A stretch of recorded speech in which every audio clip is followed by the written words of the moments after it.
Hello, everyone. Welcome to this week's episode of Hollywood Matrimony Live. Thank you for joining us. We're live on Facebook, Twitter, and YouTube.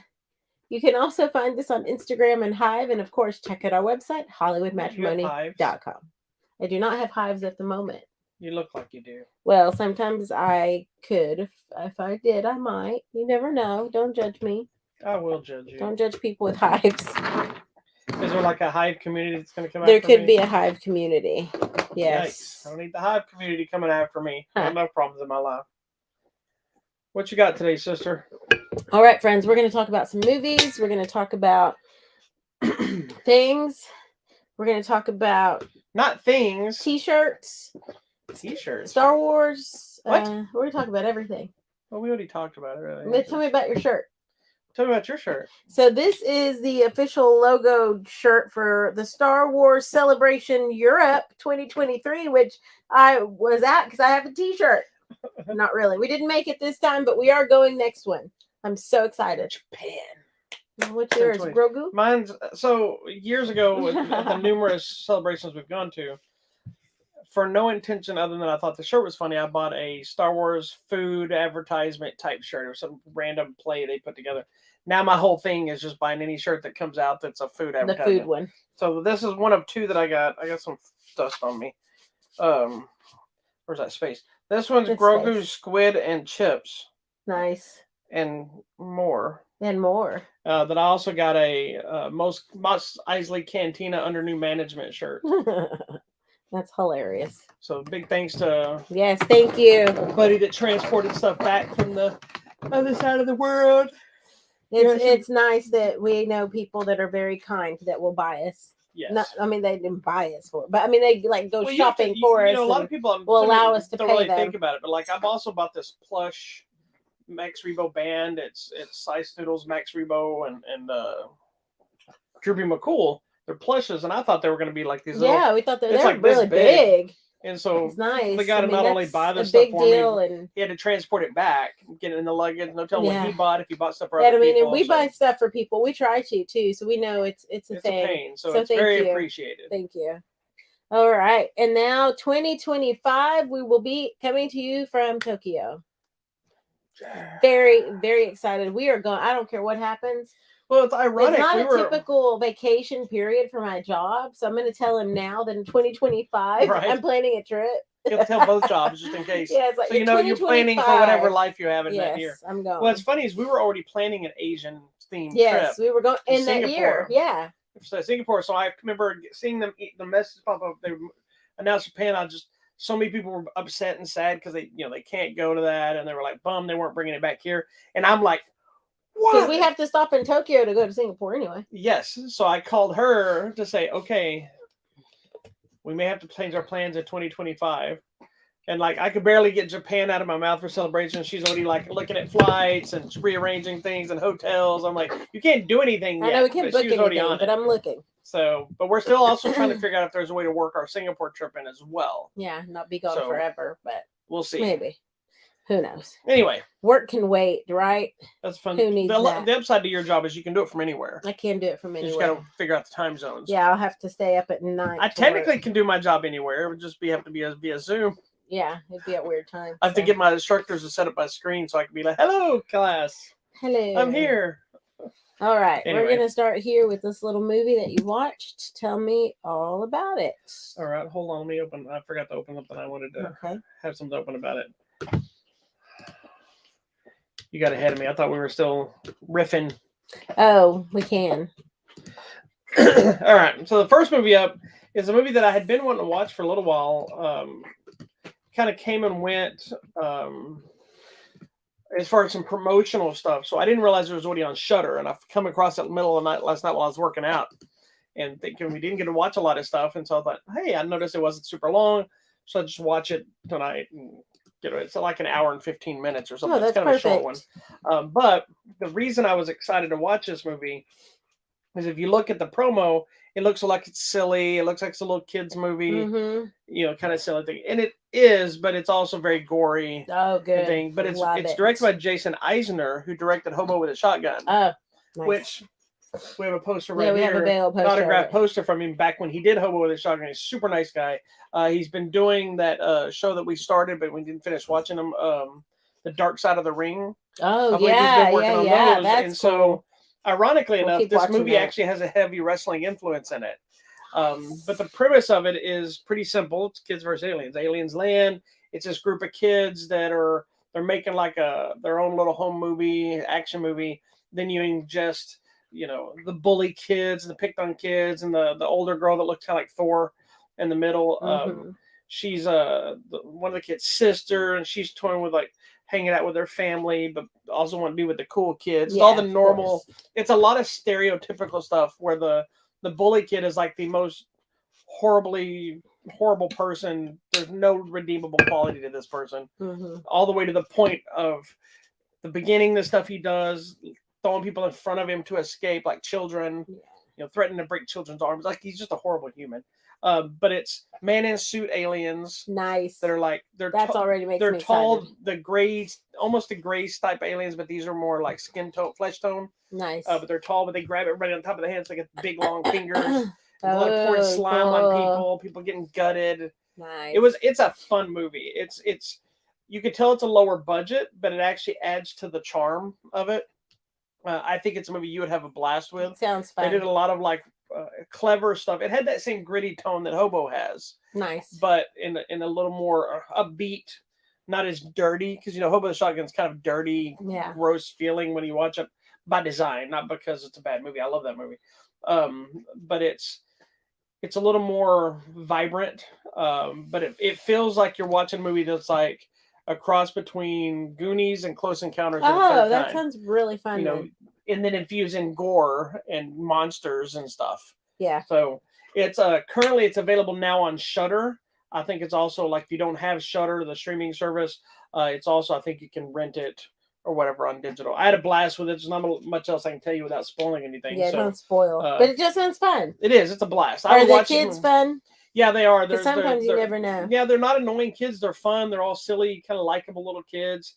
Like I said, the only people, the three main cool kids are just horrific human beings, and I'm just like, there's nothing likable about this person. And it's just, I was mad at this guy. He was so annoying.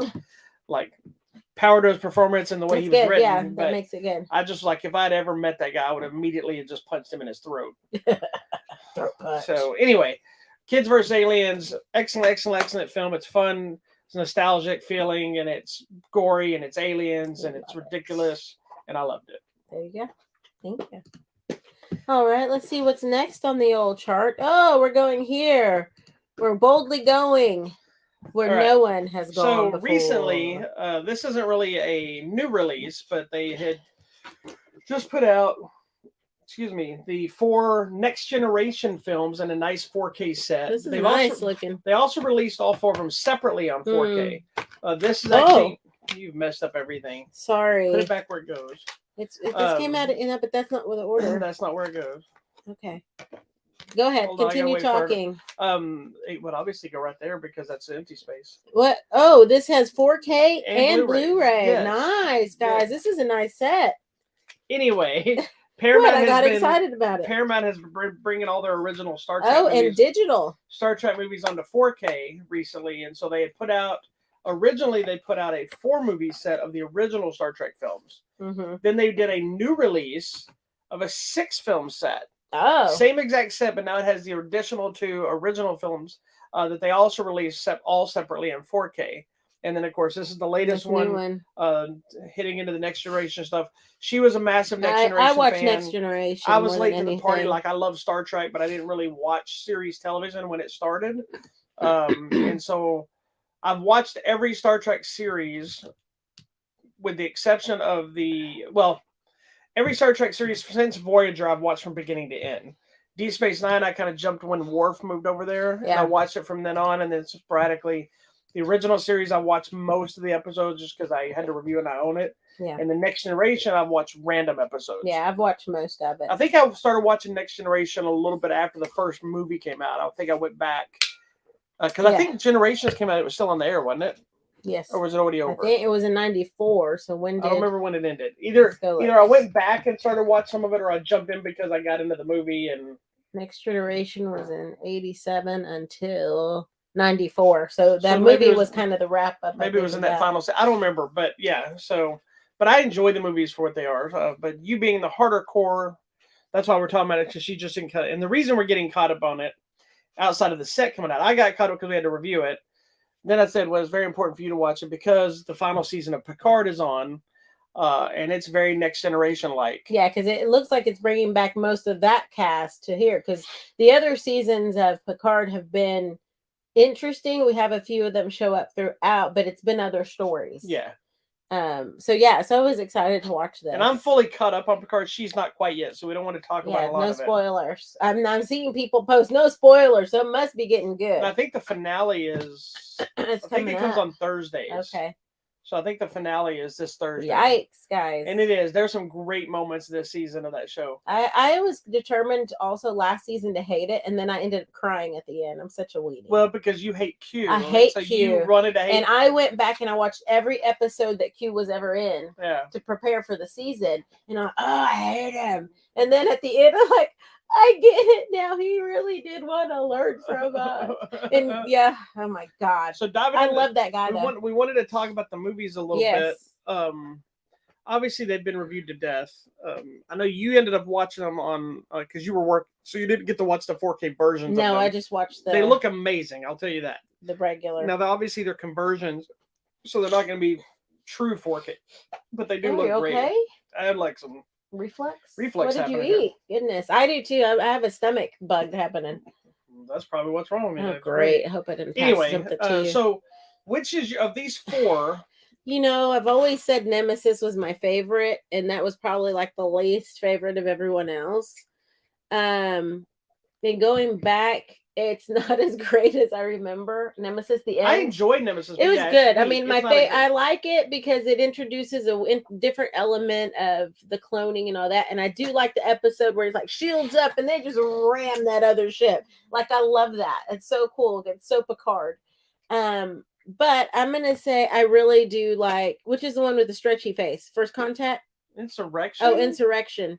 That's the weakest one of them all. I've always loved that part. I think because I liked the romance of Picard and the lady, Donna Murphy, the actress Donna Murphy. I've just always liked that because in my mind I was like, he's gonna end these movies, and in my head I was like, he went back to that planet to live with her forever. Yeah, he did. And that didn't happen. Which he didn't. He's on a white video with aliens. I mean, he's over here and an interesting maybe relationship with the lady. I don't know what you're talking about. It's happened since the first. My whole thing is like, I think Generations and First Contact. I think First Contact's the best movie they did. Yeah. First Contact and Generations are really good. First Generations, even though it's not handover kind of. Yeah, it had a good transitional story. Although it does bum me out that like Takei wasn't in it or Takai. But that's funny. I've told you why he's not in that movie, right? Well, they didn't pay him enough. No. It's really a funny story.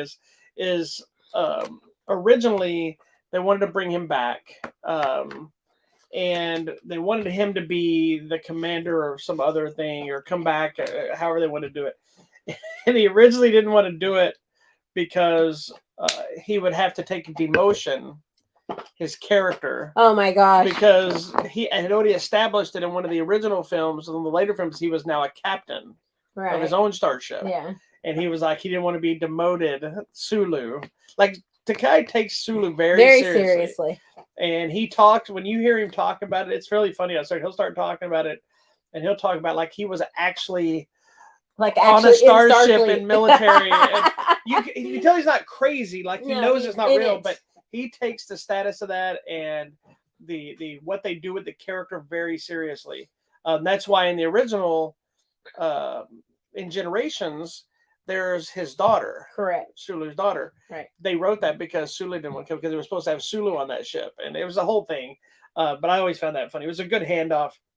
We got William Shatner is overacting. Yes. But it was a smart twist there because when they bring him in, Picard is not a fighting captain. like fisticuffs. Correct. He's a thinking captain. He is. Shatner was always fighting He was somebody. fisticuffing. So it was that It scene worked well. was great when where he's like, "You go, Picard I'll take gets care his of butt this." kicked, and then the next one they repeat the scene, and he's Shatner like, "I'll shows take up, care of to him." kick his butt. So I always love that. Yeah. But First Contact, I like the most because that's the first true Next Generation movie. Yes. It felt big. It adds more to the lore. It's developing, and really to me, it feels like these 4 movies, their biggest arc is just Riker and Troy. It's their relationship, getting married. Like each movie, something new happens with their, and now it seems to Picard the same thing. Is it? We find out where they went and what's going on and where they're at now, and it's crazy. It's like they have the biggest story in the entire Star Trek thing.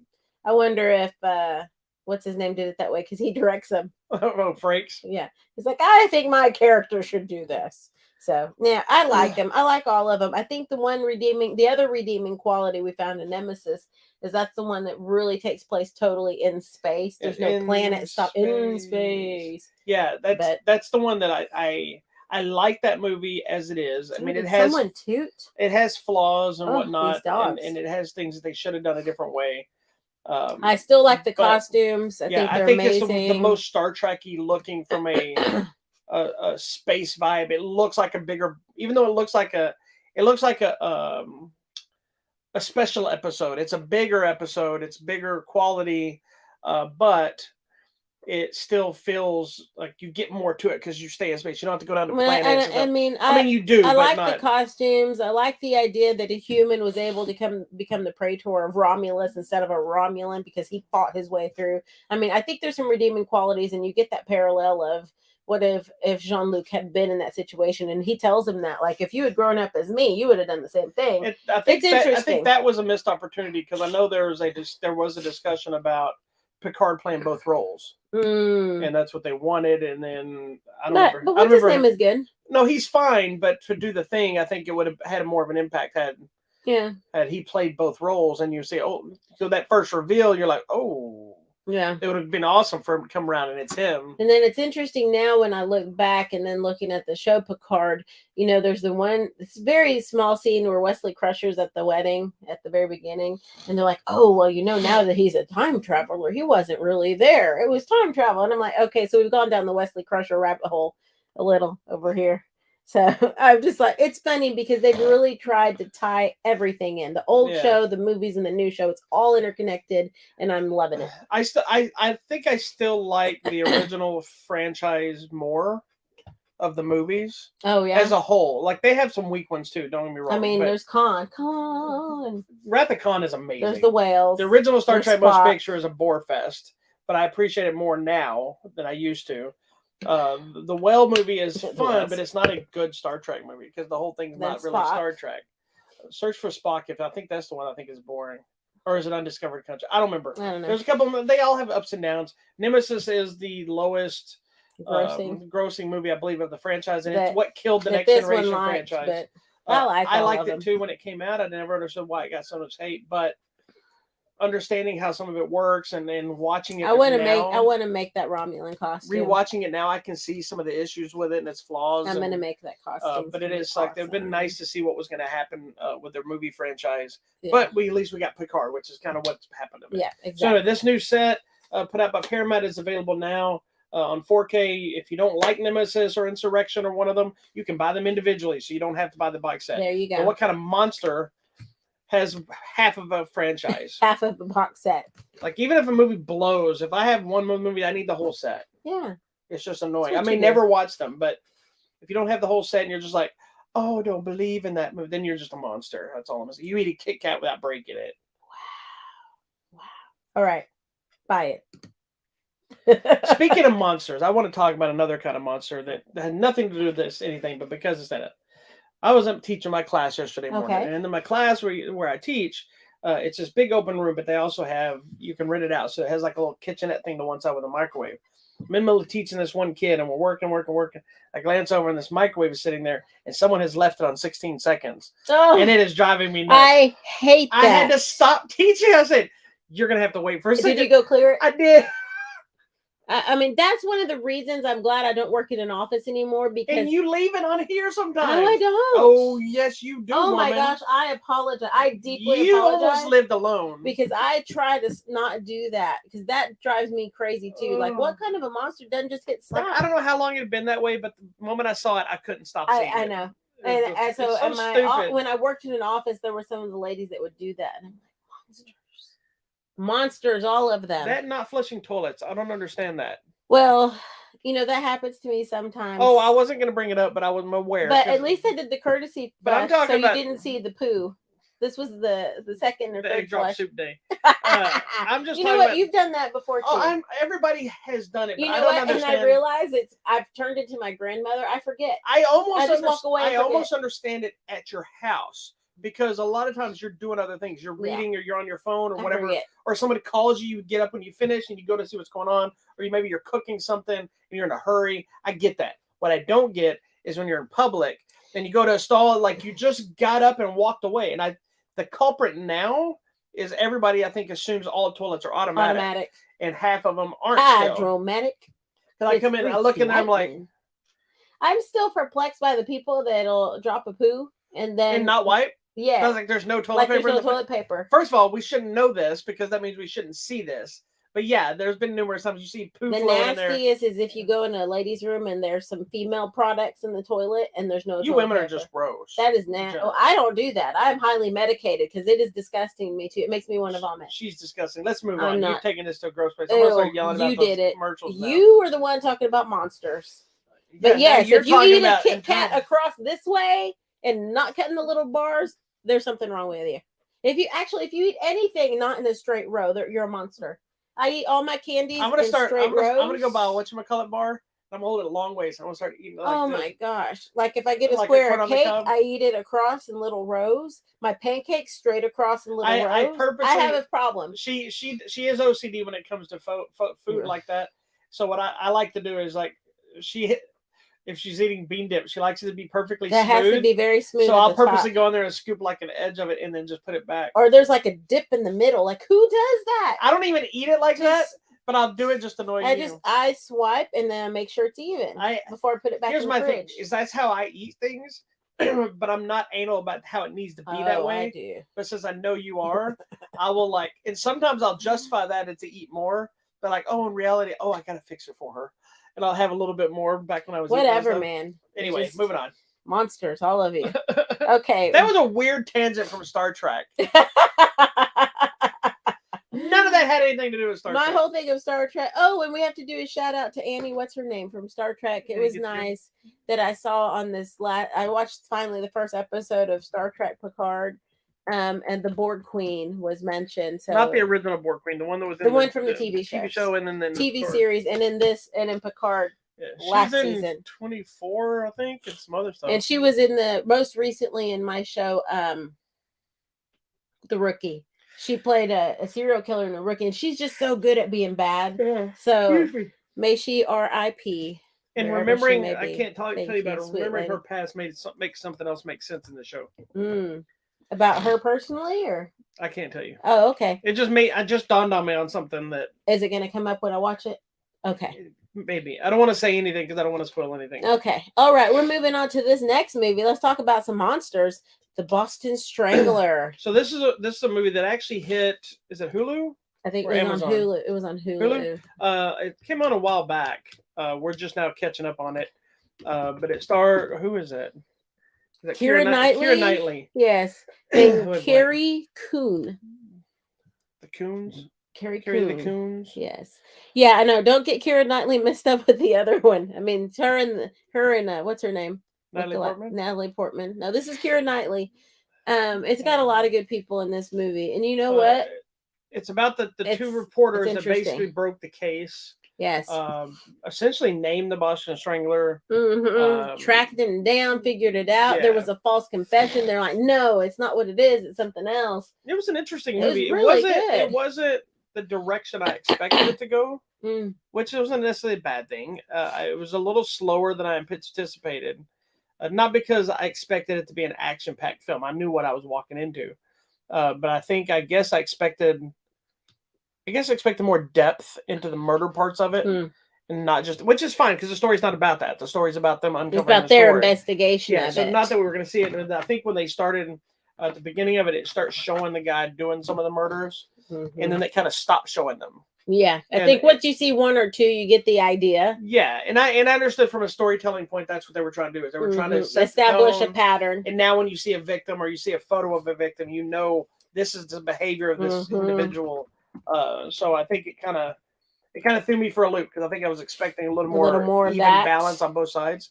But I will say it was still good. It was well done. I thought it was really well done, and I think it's interesting to tell this story of these ladies in the 60s. And, it was very rare that a woman reporter was given a major story. And they're still over here calling them girl reporters. And I'm like, oh, these sexist little people. Oh, it kills you. We've watched numerous things lately that are all like either older themed or that time period. You're a good girl doll. The doll, the dame. Oh my gosh. And this one, they're like, oh, these girl reporters are starting a frenzy. They don't have any proof. She's having to test toasters and stuff. Yeah, she's like, hey, here's a new toaster from whoever tests this. Like, that's her job at the paper. What was it called? Her department? The home shoot. Anyway, I don't know. It didn't. She's in housewares or whatever. She's not in housewares. That's at a you know what I mean. Store. That's where they she basically covers like appliances and baking and home life crap, women stuff, apparently women things. But it's let me tell you, for someone who lives with a woman who does none of those things. Wow, I bake. That is a lie. I know I bake and I do burn toast. So there you go. No, you know what? It was interesting to get this story from this time period from their perspective and chasing down the leads. And I think because they were women, they were seen as less of a threat at times. They were women. I am woman, hear me roar. Hallelujah. They were able to get people to actually talk to them that typically wouldn't. And then sometimes they were completely shut out because they were women. They were like, oh, you can't see this crime scene. It'll make you hysterical or whatever. Well, I like, too, that there's a setup situation, which I could say would be a Hollywood thing. But since this is a real story, I'm assuming this is kind of how it happened. But you have the one woman that already... People kind of looked down on her because she was already in that kind of world of doing those investigations, but everybody assumed she got it because who she was dating. Correct. And then there's this lady trying to find her way. So when they get teamed up, you can tell they don't really want to work together. So it easily could have gone down that realm of the whole time they're fighting. Yeah, but immediately they're like, we both look, we know what we're into. This one does something, and this one starts saying, oh, she has connections. This one does something, like, oh, she's not as dumb as I thought she was. Yeah. And you see that relationship grow. It starts to grow, and it was really cool. And I think, too, the idea of women working outside of the home in the 60s was difficult, and we see both of their marriages and relationships struggle because of it. And in a way, well, screw her it's because the men couldn't handle it. He screw him, because his problem, like, I would understand if his issue was, because they were getting the phone calls and the threats and something like that stuff. That's understandable and concerning. But earlier in the film, he talks about how, no, I don't want you to stay home. I fully support you. You got to go do your thing. And then as soon as things start getting a little complicated, or when other people start judging him, he's like, you shouldn't be gone all the time. Like, that's just an asshole. That's the thing. He got insecure because people were asking him, like, oh, and it's other women. That's what always kills me is when you have, and this is anything, not just this case, because it still goes on today, is when you have one woman or a minority or something in that vein trying to do something to better not only themselves, but the availability of things for women or the minorities or people like that, and how there's someone that could actually stand up against that. Like we've had that in politics where, you hear all this stuff, and then there's all these women standing up against what the woman said. And I'm like, what?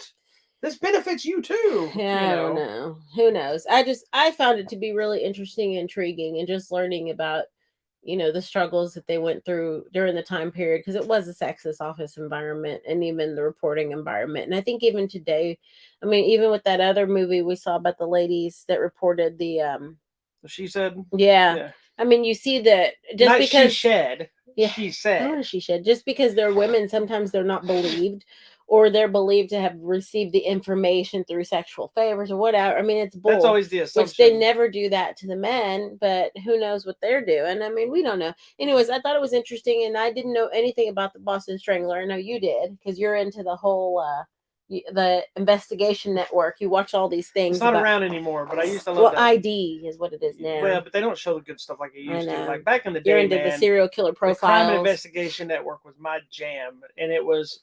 I just would put it on that channel when I'd get up to work, and it stayed there all day. Mhm. And I love that it had, totally not related to this movie, but I'm going to flashback. But it had like a documentary about a serial killer, and then all the stuff in between was like the things about Paris Hendrick Keys or celebrity murder mysteries or trials or like little quick snippets. So you're learning all this information every 5 seconds, not just watching a tampon commercial or here's some beef jerky or something. It's like it's you're learning something and it's intriguing. And oh god, what are you laughing at? Because I said tampon.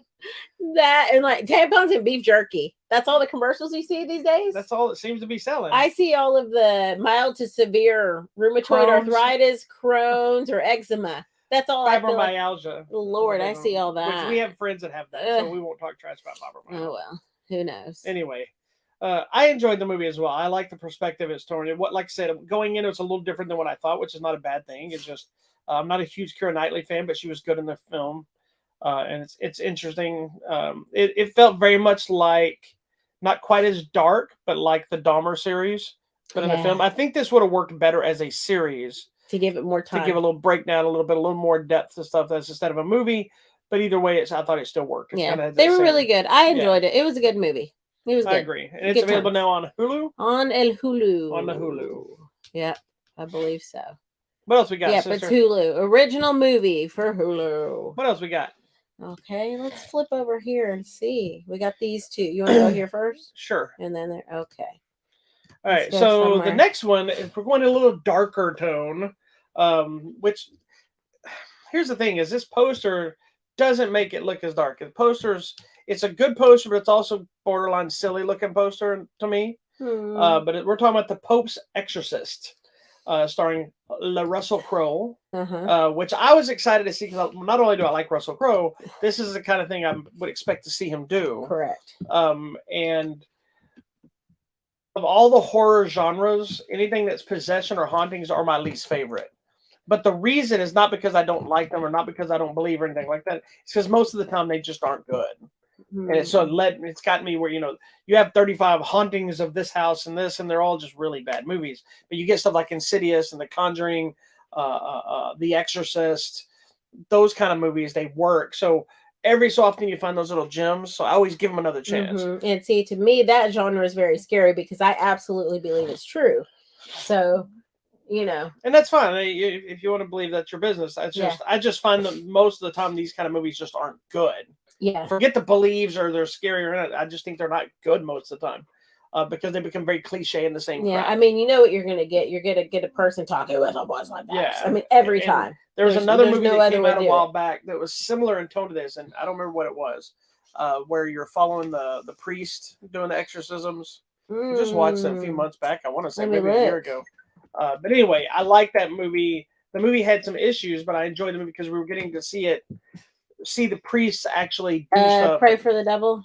Yes. It wasn't a great movie, but it was interesting because the perspective also of a nun. Yes. And that's what I like. That's what I was intrigued about this movie is because we're seeing the Exorcist that's actually the main person that works directly for the Pope. And this one's based on a true person, on his stories. And so it's like, man, this has potential to give us some interesting stuff, even if it goes crazy over the top or unbelievable or whatever silly. It has some potential. And then right out the gate, I felt it started with a really interesting way of setting up who he is, how he works, and how some of it is true and some of it's possibly not, and showing that it's not just, yes, we're out fighting all real evil spirits. Sometimes it's mental illness and things like this. So they didn't shy away from this, and I thought that worked really well. Yeah, and I think that's interesting perspective too, because I guess it depends on your religious belief. So like you said, he goes and he talks to the people and he's like, no, if they're mentally ill, they need to go to a doctor. He doesn't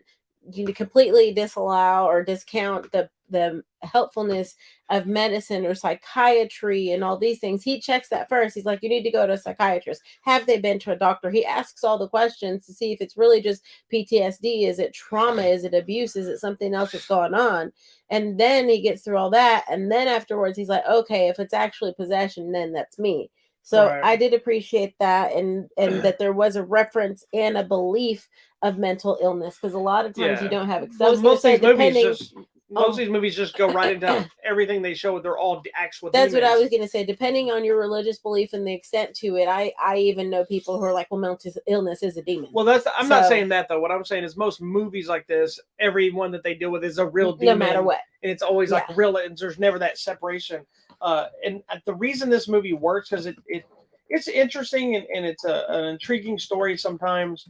The end's a little bit cheesy and abrupt, but the movie works because of Russell Crowe. Yeah. Because most of the characters in here you just don't care about. Or I didn't. There's no depth to them. There's no, who cares who these people are? You don't get a lot about them. They're annoying. Like the other priest that is in the movie, he's kind of skeevy initially, and then you find out stuff about him. The teenage girl is just an annoying pain in the ass. The lady is just kind of a one-dimensional widow, whatever. And the young boy I thought was good, but he doesn't have a lot to do other than be what he's doing. Talking Russell Crowe crazy voice is surprisingly funny and light, but also heavy and dark. He's a fun character to watch in this. He's really interesting, and it's multi-dimensional, and you don't necessarily expect that from your traditional Catholic priest, but he's funny and lighthearted, and he does have his own personal issues that he's dealing with and carrying with, and understanding, hey, I've got to let it go eventually. But I appreciated it, and I actually went and watched more about the actual guy, and he is very multidimensional, and it's a real human being, and his beliefs actually kind of align with what I've always been taught and what I believe, about you open some doors that maybe allow evil things into your life. Maybe you don't believe in demons, that's fine, but that you got to try to live a decent life to not allow these evil influences in. So I found him to be very good, and I love me some Russell Crowe, y'all. I do too. I always have. I agree. His character is somebody you could actually relate to, whether you believe in God or any of this stuff at all. You could still have a conversation with this guy, and I didn't expect him to be such a kind of a comical guy. Yes, he was constantly telling jokes, little anecdotes, and he's like, you need to be it's funny. Not the way that takes you away from the movie. Like this movie has just become stupid. It's just the personality. Like even in the darkest moment, he'll make some crack at you. Because that's the whole point. And that's just him. That's his. Yeah. That was his point of thing. But he's so in control, and he's so on purpose, either trying to get a response or he's trying to connect. And he does that through his probably his nerves, probably his confidence, but also just being a human being. And I think that he's a character like this movie or not, I would like to watch him play this character a lot of times. Yeah. And I mean, it's based on it's inspired by the man's writings of different cases. It's possible, I guess. They clearly set this movie up in hopes to make more. Yeah. Like there's the ending to it where it's basically, okay, let's do this again. But that could also be, if they don't make another, you're not going to feel left hanging, because it's going to feel like, okay, this is the beginning of this partnership and what they're going to do. And we know what they're going to be going out there and doing. The movie didn't do well at the box office. So I don't think we're going to get any more, but who knows if it has legs internationally or if it has on the thing. But I enjoyed the movie way more than I expected to, because I'm always very hesitant on these kind of movies.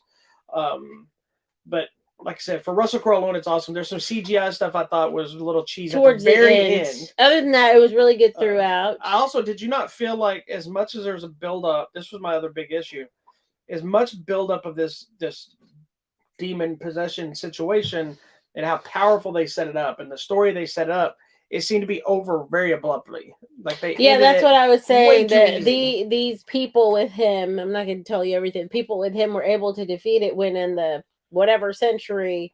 Well, that part didn't bother me as much, but maybe they have more information now. Yeah, but it just felt like the finale I feel like they rushed it at the Yeah, end. at the end of it, just like, 'Cause aha! he was and trying to get rid of it and he tried everything he could, and then it's like, yeah, like it ended. But because usually in those kind of things is all that build up. I at least for me, when you, especially in like a big action sequence or big horror finale fight, you want to feel like at the end when it's all over, you're like relaxed that you just went through something. And this one, it feels like you're in the middle of it. Oh, it's done. Yeah, I mean, and I'm gonna say I don't think it was as scary as I thought it was gonna be. It wasn't scary at all. And I'm just gonna say it's because Russell Crowe comforted me throughout. I found his character very She's so comforting, dumb. reassuring. We're on the way to the theater to watch this, and she's reading some thing she shared on Facebook about Hispanic people preparing to watch this movie or something. Like 6 reasons why you are prepared as a Latino to watch the movie is because you've been doing your prayers. You know that this is whatever. And I mean, just some silly cultural things. Because I'm going to tell you, we do believe demonic possession is real. She's so silly. I just saw a recent poll said 51% of Americans do believe demonic possession. Oh, I'm not saying you're silly because you believe it. I'm saying silly because of your whole I know. thing. I was trying to hype myself up because I was so scared. It's not as scary as some other. It's not scary at all. It has movies. some kind of creepy things, but no, there's no really jump scares. I want to read some of his books now. The real guy. All right, well, you do that. You say you're going to read books of a lot of people, but you don't read. I know. Books. I have stacks of. You used to be a heavy reader. Now you don't read nothing. I need to. I need to stop watching toenail videos at night. How about you do reading. That? How about you start reading again? Start reading. Because you kind of started becoming dumb. I just became dumb. Yeah. I've been talking to you. Why is Boston Strangler stuck on my screen? I don't know. Refresh, buddy. Refresh. But it's been playing the whole time, but it hasn't changed the image. No, you need to refresh. Anyway, the Pope's Exorcist is in theaters now. There you go. Go check it out, my friends. There we go. Finally. Give us some love, man. It's something different. I like it. It's another example of something different comes out and nobody watches it. Everybody went saw Mario really Brothers good. again this weekend. Oh, did they? Yeah, which I get. It's like the biggest movie this year so far. Yeah, it's fine. I think they were saying that this weekend alone, which was maybe I want to say it was like $40-something million, which is probably a 50% drop off from the last opening weekend that was massive. Still made more. I think that was the entire box office run of the original live action Mario Brothers that had Bob Hoskins and John Leguizamo back in the day. Wow. Anyway, moving on. So our last film is one I have been eagerly waiting for since it was announced a long time ago, which is Renfield. Yes. I heard after the unbearable weight of massive talent, I read the article that Nicolas Cage had been cast as Dracula. And I'm like, I don't care what movie they're making. I am in. If Nicolas Cage is playing Dracula, I don't care if it's a straight to video movie. I don't care if it's the worst movie ever made. I must see Nicolas Cage as Dracula. And we haven't seen him as a vampire, to my knowledge, since Love at First Bite. No, Once Bitten. Which one was he in? Crap, I just went blank. It's either Once Bitten or is that the Jim Carrey one? Love at First Bite. Crap. I don't remember. It's been in the 80s. It was very young. Vampire's Kiss? Vampire's Kiss. That's what it is. Love at First Bite. 1988. Yeah, that was early young Nicolas Cage. I've seen that movie numerous times. Have you? I've not seen this. I need to go on a Nicolas Cage journey. Look up Once Bitten. Is that the Jim Carrey one? 1995, yes. Jim Carrey. I love that movie too. Anyway, Love at First Bite then? Love at First Bite is the one with is that George Hamilton? Yes, it is. That is funny. Yes, okay. Very tan vampire. I know all these vampire silly movies. So funny. So anyway, but this new one, Renfield, also stars Nicholas Hoult, who's actually playing Renfield, and you have Awkwafina, and they're pretty much the main core of the cast. And it's really the story of Renfield. Dracula is a supporting character. Yes, he is. Which made me concerned that we weren't going to get enough Nicolas Cage, but make no mistake. Don't worry. We get plenty, and it is glorious. It is really good. But the movie's tone was different than what I expected from the announce. I knew it was supposed to be kind of a comical movie. What I didn't expect was it was going to be a mashup of comedy, horror, and full-on badass action. Yes. So good. What did you think? Because you're a horror fan or whatever, but and I like Dracula. Yes. I really enjoyed this movie. I think at times we all know Nicolas Cage is over the top, But I think that's one of the things works really well because he's not from our time period. He's centuries old, and you will not be disappointed. He goes through a monologue, and at one point he's like, "Woo!" and he keeps going, and I was like, "This is so Nicolas Cage." Well, and I was love that. watching an interview with him about this movie, and they're talking about his direction of playing Dracula, and they were talking about him taking his inspirations. And so, like, his favorite Dracula of all time is Christopher Lee's portrayal in the Hammer films, because he was a little darker and just the cool clothes and the slick back hair, and he loves all of them, but that was his big thing.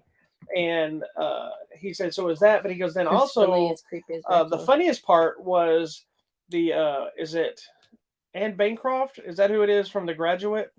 Yes. He took inspiration from her Mrs. Robinson, because she would talk like this. Yes. And he said that's where a lot of the inflection came from. Funny. That he did it in something else, and then he shifted it over to this. Nice.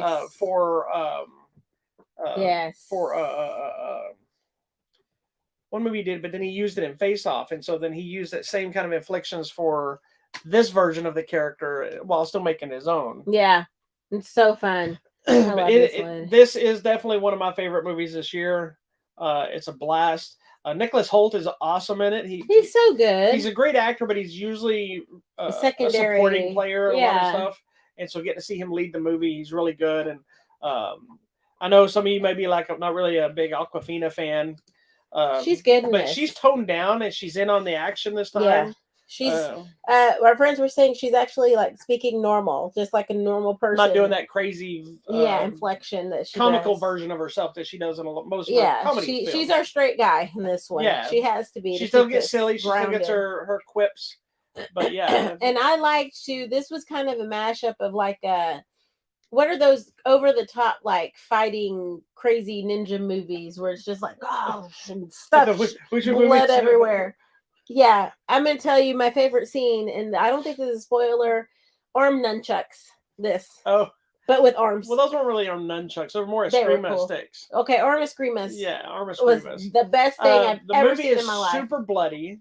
But it's fake blood and it looks fake, which is great. And one of the things on it is it's a lot of blood splattering. It's a lot of spraying. Like shooting and spraying, which exploding. Is fake. So that kind of makes it. I was cracking up. She was. I think you were the only person in the theater. No, laughing. There were people laughing. I heard men laughing. I have headphones. I have headphones on because I can't hear, so I'm not. Completely deaf. No, I'm not. You're hearing impaired. No, what was the word I'm looking for? I'm not the. I fell asleep. Hold on. I'm not sensitive to loud noise.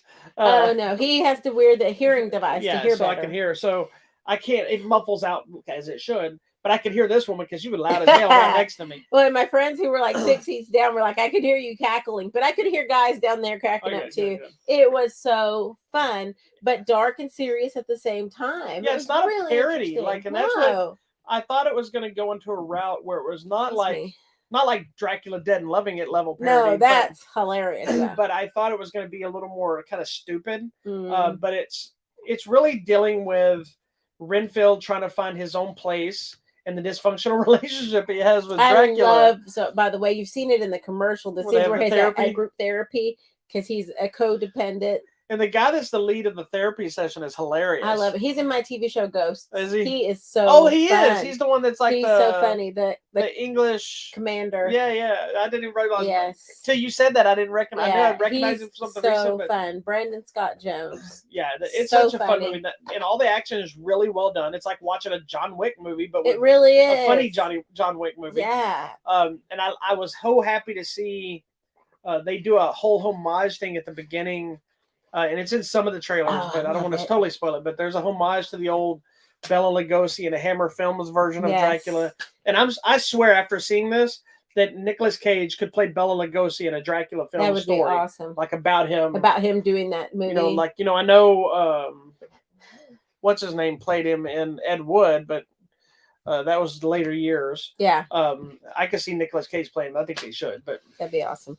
And Nicolas Cage was great in this. He is. And by the way, the makeup and the makeup effects were so really Of good, him? well done, and there's some prosthetics, and you see him throughout different stages, and it was amazing. And the way they did those fangs, and for him to be able to talk normally, and it goes for a lot for not only his performance but also the prosthetic. Yeah, because they went with the version that's like the shark teethy kind of thing Yeah. at times. It's like a full mouth of teeth, and you know it is difficult, but it's amazing what they can do at this point now. Yeah, Yeah. it was so good. And I was concerned seeing some of the imagery and some of the early trailers when we did see Nicolas Cage, how he looked in the trailers, that I'm like, oh, this is gonna be really cheesy, but it actually works. It's And really good. It has like the classic vibe with a new twist. And there's like part of the movie doesn't even look like what you see. I'm not gonna spoil them why, but that made me so happy because you're seeing a whole different variation. You see him through different stages of life, I guess. And I loved, like, I think my favorite sequence is this. Again, there's nothing to spoil with what I'm talking about.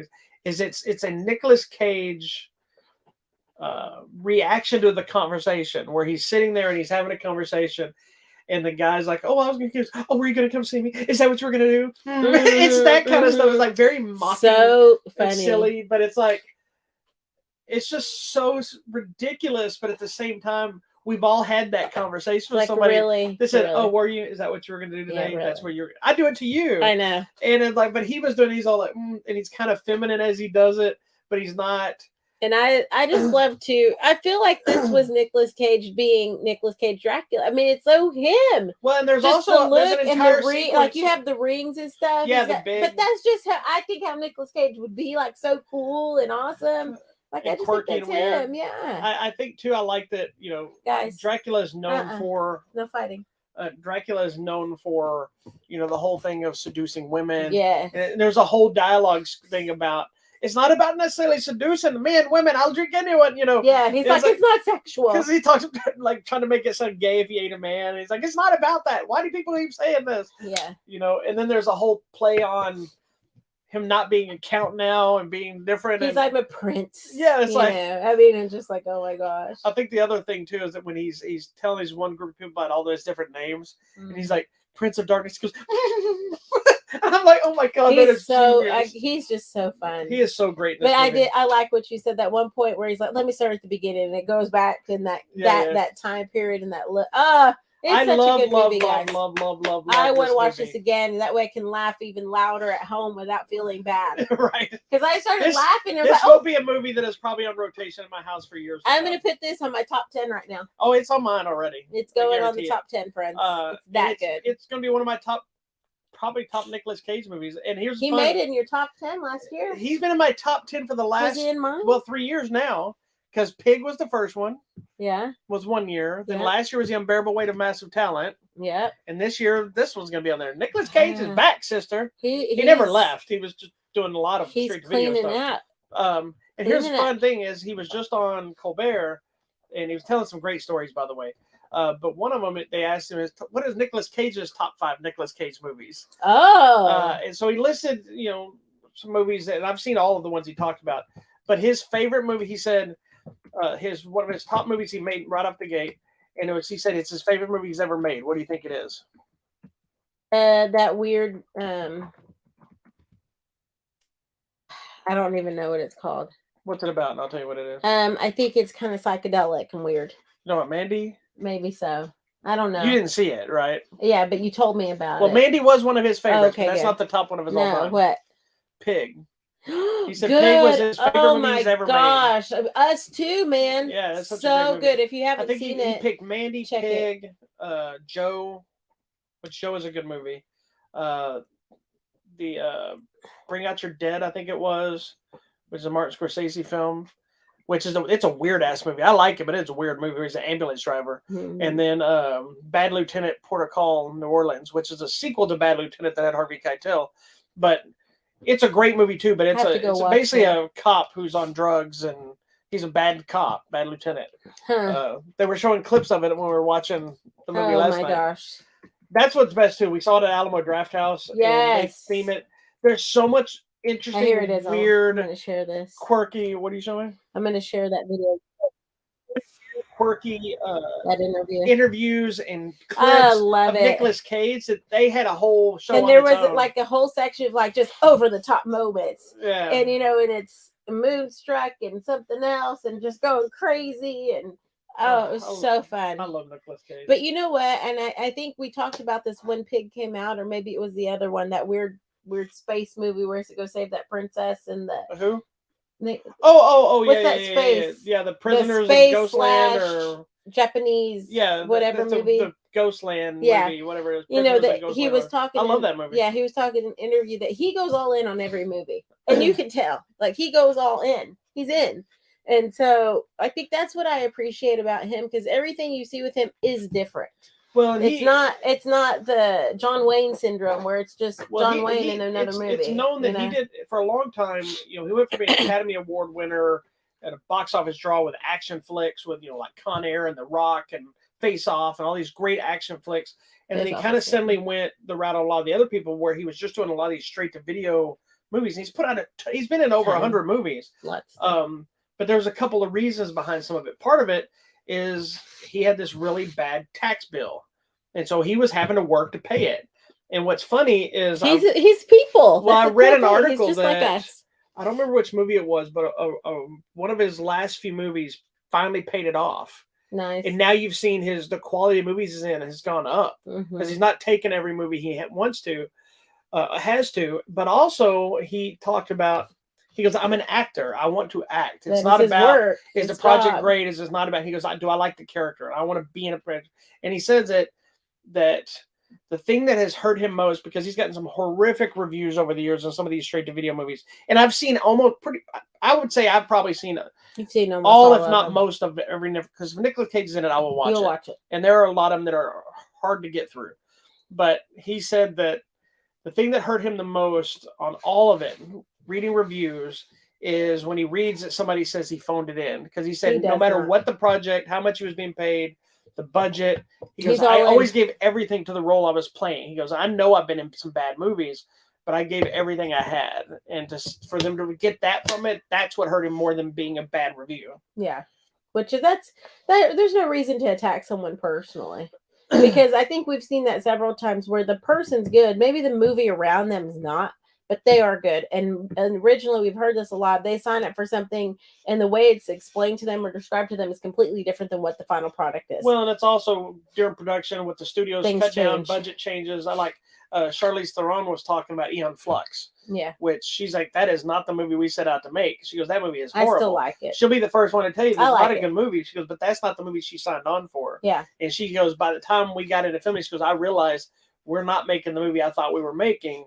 And so you just have to deal with it at that point, because you can't, you're being paid it's a job. You're contracted. No matter how much you're like, why would you make this movie? At the end of the day, they're still just people with a job. Yeah. And then some people do a lot of these movies or TV shows because they're in a contract and they have to do a certain amount. Like love him or hate him, Steven Seagal, one of his things is he got into a really bad contract, and he said, fine, y'all won't let me out of this contract because it was a bad deal that was signed by his agent or somebody that screwed him over. So half of those bad movies he showed up to set, fulfilled his obligation, did one take, and walked away. So there's a lot of movies that have other voices dubbed because his performance was just so crap. Not that he's the greatest actor, but he was like, no. And then once that was done with, you started seeing a little quality. They never got that much better again, but the quality was, So, anyways, check out Renfield. It's in theaters now. Awesome. You will not be disappointed. Now. And sadly, it did not do well at the box office either. It and the Pope's Exorcist kind of fell in the same boat. And again, I fully add that to. I know the box office and stuff is different now since COVID, and people don't go to the theaters as much. But to me, it boils all back down to everybody bitches and complains about sequels and remakes and everything else. But as soon as something else new comes out, nobody wants to go see it. Yeah. So you don't support it. Don't complain when they make another. Yeah. Make a RoboCop again. Number 500. I hope they make another RoboCop. I love RoboCop. With the new guy, it was good. I don't even care who they make it with. Just give me a RoboCop. All right. Tell me what's happening over there. I don't know. What's happening over there? I got a lot happening. All right. So this week, there's a variety of stuff. So one of the movies we talked about today, ironically, Kids vs. Aliens is hitting Blu-ray this week. Magic Mike's Last Dance is coming out. Serpico, is getting the 4K treatment. What's Serpico? It's an Al Pacino movie. You've never seen Serpico? Jeez, oh Pete, get your life together. Sorry. A new movie with Sam Worthington called Stop licking the Transfusion. couch. Stop it. Huh? She's just back there licking the couch. Well, let him lick the thing. Henry Fonda's 12 Angry Men is getting the 4K treatment. Nice. Cheech Classic. and Chong's Up in Smoke is getting a Blu-ray release. Classic. The DC animated film All-Star Superman that came out sometime back is getting a re-release on 4K now. You stop worrying about that, dog. And I think that's pretty much the big stuff. Someone's got the toots and it smells, and I It's want to probably say you because it's Vader. I think it's you because you're old. No, it's Vader. Anyway, so that's pretty much happened. What else happened? Our dog's tooting. Sorry. All right, guys. So coming out at the theater or on the line, there's a lot happening. Coming out. Well, this was today. If you happen. Oh no. Sorry, Tuesday. Excuse me. Tuesday, April 18th. Coming on video demand and digital is a movie called The Reaper Man. It's a grieving wife who, to comfort herself, summons a spirit to help her, but it ends up being always ends well. A dark, evil spirit. And the Lord have mercy. Summoning anything to help you with anything never ends well. Don't do that. That's my favorite things that get released, like when people do news stories and it talks about like archaeologists have found a tomb, and everybody's like, bury it, don't open it, do not open it, do not take. Had a book that's been made from human skin, and they're researching to try to translate. They're like, scan don't it. translate that book. Come on. And then, well, we watched another movie we'll be talking about a few weeks about anything where there's gods or idols or whatever. Like, don't judge it. Bad's gonna happen. Come on. Anyways, coming to Netflix, Longest Third Date. This is an interesting premise, and I bet this probably happened to some people.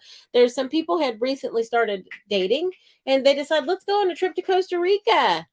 Guess what? It happens in March 2020 when everything shuts down, and they are now stuck together on like their third or fourth date in a romantic getaway all alone with someone you don't really know. That happened to us. We got married and then she wouldn't leave. That was like 17 years ago. Oh my God. It feels like so much longer. Coming on video demand and digital, a movie called Andy's Somebody. It says Andy's depressed and he steals money. He runs off to LA, but then he's being hunted by a mob boss to get his money back. Okay, April 19th, this Wednesday, coming to Netflix. I know you're excited about this. This is Mighty Morphin Power Rangers Once and Always. And it looks like it's bringing back some of the original characters. This is like a 30th anniversary movie event. Yeah, it's just like a one-shot thing that's bringing back like the original Blue, the original Black Ranger from Mighty Morphin, some of the other ones. Jason David Frank is not in it. This was made before he died. Oh, was it? He wasn't but he wasn't. I don't know if he did. I think he declined going back because I think he's kind of was done with Power Rangers on that thing. Because he did make a movie called Legend of the White Dragon that we're waiting to get released, which is a Power Ranger-esque thing, but it's more of an adult type story. So, and then some of the other ones that people were hoping for didn't come out. Amy Jo Johnson didn't come back either, but I think hers was more of a. I don't think they offered her the right amount that she felt, and she still works. So yeah. Well, just remember, babe, once a Ranger, always a Ranger. And of course, Trini, the original Yellow Ranger, the Asian lady, couldn't come back because she died in a car accident years ago. That's too bad. Oh. Anyway, but I'm very excited. I'm excited for this movie too. Okay, coming out on Thursday, the 20th on Hulu is a movie called Quasi. It's based on the story of Quasimodo, the Hunchback of Notre Dame. It's by the Broken Lizard Group. Okay. People that made Super Troopers. And so it's going to be funny. So excited. What it seems like to me. So. Yes, it's going to be ridiculously awesome. All right, coming out Friday the 21st. Here's our big stuff for Friday opening in theaters. Guy Ritchie's The Covenant. This I do want to see. This is the movie with Jake Gyllenhaal, who's a soldier, and remember the interpreter saves his life, and now he's going back to save the interpreter and his family. So we'll see how that goes. Coming out to theaters, a movie called Chevalier. I want to watch this. This is the story about Joseph Boulogne from the Chevalier of St. George, who was known back in that time period. Somebody that gives you your wine and tells you about it? As that's sommelier. I know. Chevalier. He is known as the Black Mozart. I'm so intrigued. I guess I didn't realize. Obviously, there were. You have the same reaction every time you've seen the trailer. And there were people of different colors that actually could do music. I need to tell the audience something. My wife has an issue of. She has the memory of like a 98-year-old person with Alzheimer's. I have to write everything down. So I will not get Alzheimer's. I'm Latina. We don't do that. That means she is because she's knocking on a plastic table. I'm a blockhead. But it's funny because she'll be like, "Oh, what is this?" I said, "Honey, you've seen that trailer numerous times," and her reactions are always the exact same reactions. "Oh, this sounds so interesting. This is so down my road. I want to see that." I want to And see I'm this like, movie. "You said the same thing." So sometimes by the third time she'll see it, I'll show her something on purpose. She doesn't know I do this until right now. I'll show her something I know she's not going to remember that she's seen, and then as she's reacting, I'll be like, You're mocking me. "I know exactly." Yeah, what I she's don't saying. remember Chevalier, but I will be watching. I know you're excited for this. Yes, I I am am. scared. Evil Dead Rise. This one looks actually scary, not like your other Evil Deads that are kind of fun, Well, the original remake is really dark. creepy too. Yeah. I like the Evil Dead remake. So we'll see how that goes. Apple TV, a movie called Ghosted. Yes. This is Anna de Armas and Chris Evans. And we find out that she is You've seen the trailer for a this, right? secret agent. Have you seen the trailer I for don't this? know. This one, they go on a date, and then basically it's ghosted because she's not responding. So it's like she's a secret agent kind of character, and he's the one like, He why got isn't she ghosted. responding? Yeah. And so he finds her, and then that's when he finds out she's an So agent. we should be having that too. So we'll be talking about that. Also coming out to Netflix, a movie called One More Time, and it seems kind of fun because it said it's your second, third, and even fourth time to be 18 again. So we'll see how that goes. That one up there, I don't know if we get to see it or not. This one? That's the Midsommar guys in that movie. Beau is Afraid, the one with Joaquin Phoenix, where it looks like he's portraying him different characters, but it's him doing every single character, and it looks interesting. Kids, women, and we don't know if men. the person's seeing them as him or it's have just no him. idea. It looks like an acid him. trip. It looks interesting. Coming out to Netflix, A Tourist Guide to Love. It's this guy who goes undercover in Vietnam and falls in love unexpectedly. Don't they always? About. This one? Yeah. Somewhere in Queens. This is the one of the kid trying to get the basketball scholarship. And this one that Ray Romano directed, Ray Romano, and I'm all in because I love me some Ray Romano. I will do anything. Oh, and Laurie Metcalf. Yes, I remember this trailer. This we actually have it now. Okay. If you'd like to watch it. Coming on video demand and digital, Two Sinners and a Mule. This looks kind of interesting. It's they go out to pursue their dreams in a small western town and get kicked out and come across a bounty hunter and all sorts of craziness. They find Dog the Bounty Hunter in the Old West. Oh. Coming out to Prime Video, the new documentary from Ron Howard about Judy Blume. It's called Judy Blume Forever. It's from who? Ron Howard. Oh, I didn't know he made this.